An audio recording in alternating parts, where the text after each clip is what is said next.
Today's install, radio, Midland MXT275. It's the 15 watt version. I don't need the big old honking heavy duty. I don't even know what it is. I'm not a radio guy, folks, but I do want this, and here's the reason. When I camp with my buddies, I have handhelds. They have hardwired. My batteries run out. I sometimes forget my charger, as I did in my last trip.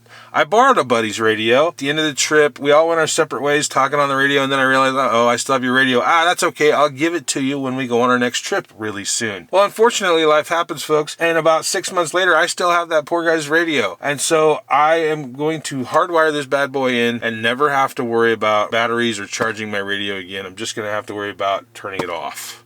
The best part about it, well, two best parts. The actual guts of the radio are tiny. They're like this big. Here, I'll show you. This is the guts of the radio. This is where the magic happens, I guess, is what the radio people might say. I'm not a radio guy, so I don't know. Anyway, this gets mounted wherever you want it. It's tiny, it's lightweight. You can put it anywhere. Glove box, side of the center console, inside the center console, whatever you want to do. It's easily mounted. This is the glory of it all right here. All of the controls are in the handheld mic. The mic is weighted. I spent 25 years in law enforcement talking on one of these things, and I can tell you, this feels like quality stuff. Everything you need, power, channels, volume, menu, everything this radio will do, it's all right here. This is why I bought the radio right here. If you're liking the content and you want to follow along, it's free. Just hit the subscribe button, and you'll really help out the channel. Thanks. Stick around. We're going to start this install.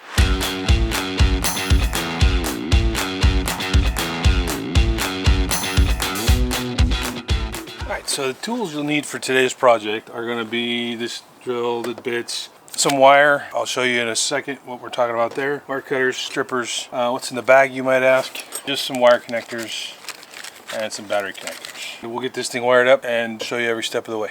All right, first step of the project is to figure out where you're going to mount this thing. So this is the bracket that you actually mount to wherever. And here is the radio itself. Tiny, compact, not a lot to it. Power, antenna connector, and mic connector. This literally slides simply into that. So you have to have room when you mount this, if you want to ever remove this from the bracket, to be able to slide straight up, just like that. So I've decided to mount it right here. I've sat here, your legs don't hit it. What I have to be cognizant of, and what you'll need to be cognizant of as well, is the seat moves. If you want to be able to have full range of the seat, it doesn't leave you much room for this mount. I don't need a lot of movement, so I'm going to go ahead and put it here. Probably never going to have to move it. Could be wrong with that, could totally be wrong, and we'll find out over time. I'll show you on the other side where to mount the mic holder on the other side. So we've got the mount here on where I want it. This just slides right in, like so. But now we got to wire this thing. We're going to extend the wires. Instead of using the 12 volt, we're going to go all the way to the battery. So part of what we need to do now is make room. If you've never done this, it's scary, I guess, maybe for some, because God, how am I going to get it back in there? It's really easy to just tuck back up inside. So don't worry about it. It goes right back. It's well designed, nice and easy. It's not a problem. So we're going to go back behind here, underneath, and there's a hole in the firewall behind the brake pedal that goes into the engine compartment. That's what we're shooting for.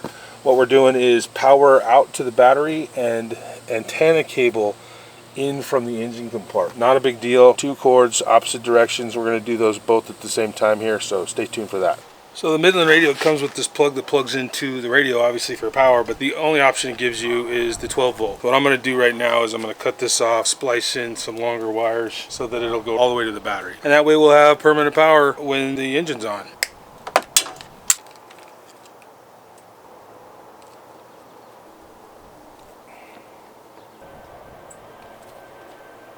There you go, enough wire to get from the radio around under behind the dashboard and through the firewall, up and around and over to the battery. We'll do all that next. So in order to pull the wires through easily, I found this copper tubing that I had in the garage. I take these wires to the end of it. I'm going to pull them through. And then when I have the antenna wire ready to go, I'm going to pull it through too. So, I don't know. If you have a better idea, use it. I think this will work pretty easy. We'll see. Hang on.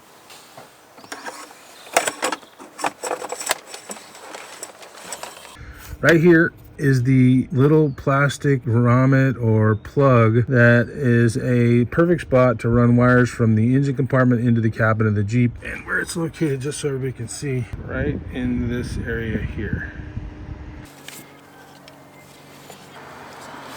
So it's just a piece of plastic with a rubber grommet around it that fills the hole. I'm going to pull this out, we're going to run the wires through, and then we'll decide if we need to make the hole any bigger for the wires to get through, because I also have the antenna wire that's going the opposite direction through that hole. And voila, the wires are through.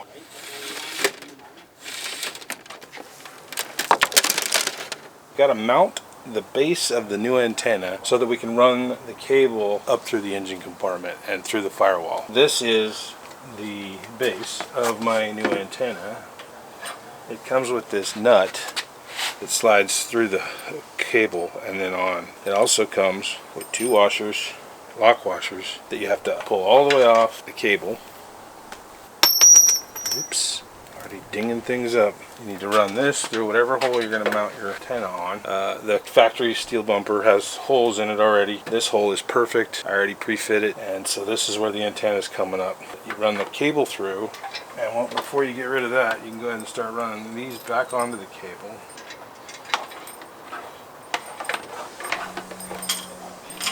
It's going to go right here, folks. Down all the way as tight as you can. Then you can just crank it down because of the locking washers with your hand here, and that sucker's on there. What I'm going to do is I'm going to come up behind the bumper over to my winch cables and follow the winch cables to the battery on past, across the firewall and into the compartment. That's my plan. We'll see if it works out that way. I'm going to use my handy dandy copper wire that I use to push through the firewall to feed it up into the engine compartment here.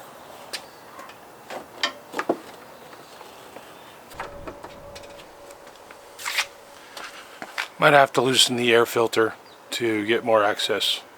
Bummer. Might be able to do it with just this one nut.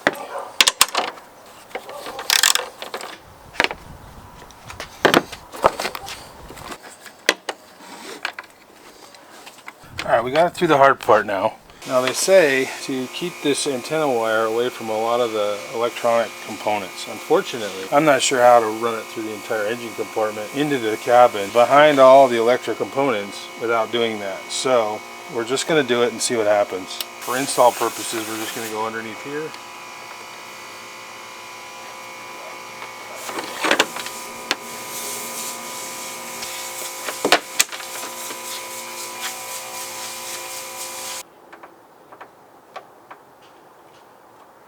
We got the cable through. Had to do some nasty cutting, but we got it through. So we're going to run it through the firewall now with my little trusty copper tubing. And there it is. We got it through. Plenty of cable left to go behind the panel here, right where the power lines went, and connect to the radio. Now there may be too much, and they say not to coil it. So once I get it far enough and actually hooked up to the radio where it's mounted, I'm going to pull the rest back through, and I'm going to try and kind of route it so that I use up the majority of the cable so that it's not coiled around, because apparently that interferes with the signal or the transmission as well. I did a little bit of reading, folks. And there we are. We've now run the last cable wire to where they need to go. Now it's all about connecting up the radio, connecting up the battery, and finishing up the antenna. Shouldn't take too much longer, folks.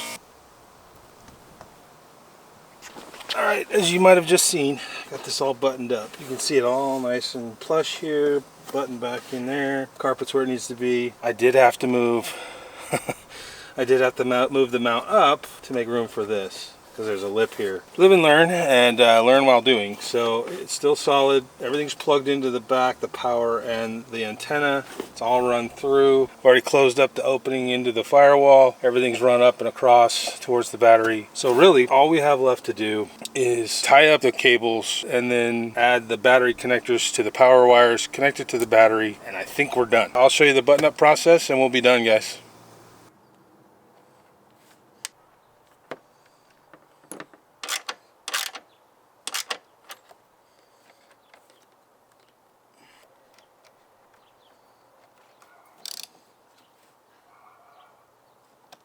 Alright, some of you already know what this is and what it connects to, but I'm here to tell you that I couldn't help myself when I saw the Midland heavy-duty Bull Bar antennas. They just look really, really good, and I had to have it. So Midland just stole my money, and I bought the 3 decibel, 28-inch Bull Bar antenna for the Midland radio. You saw where I mounted it, and we're going to put the actual antenna on now. Boop. Here it is, folks. It's a beautiful, beautiful thing. Some people are like, what? Why do you need a big old fat antenna? You don't. You don't. It does no more probably than the stubby, and it probably does very little more than the antenna that it comes with. It just looks cool. So we're putting it on. I crank it on here like so. It has an Allen wrench that comes with it, and you set it. It's a nice little crank on there to hold it in place. And there it is, folks. It's a beautiful thing. Well, we're going to test this next. I'm going to have a buddy drive up from probably about 30 miles away, and along the way we're going to test the coverage and see how far away we start picking each other up coming up next, so stay tuned.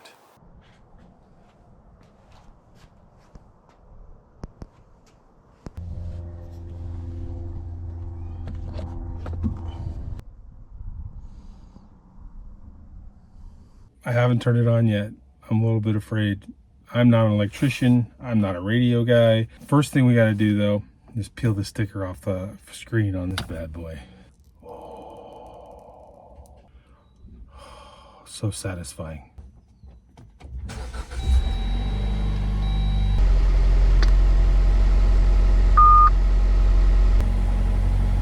It works.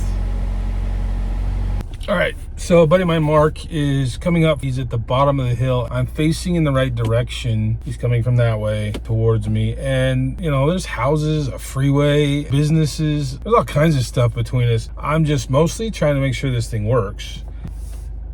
Hey, Mark, do you copy? Staring. I got you. A little staticky, but I got you. Yeah, same here. Staticky, but good. I can make out what you're saying. Where are you? I'm going to be first. Okay, that's not terrible considering we got houses and shops and everything else, freeway between us. Probably 2 or 3 miles distance right now.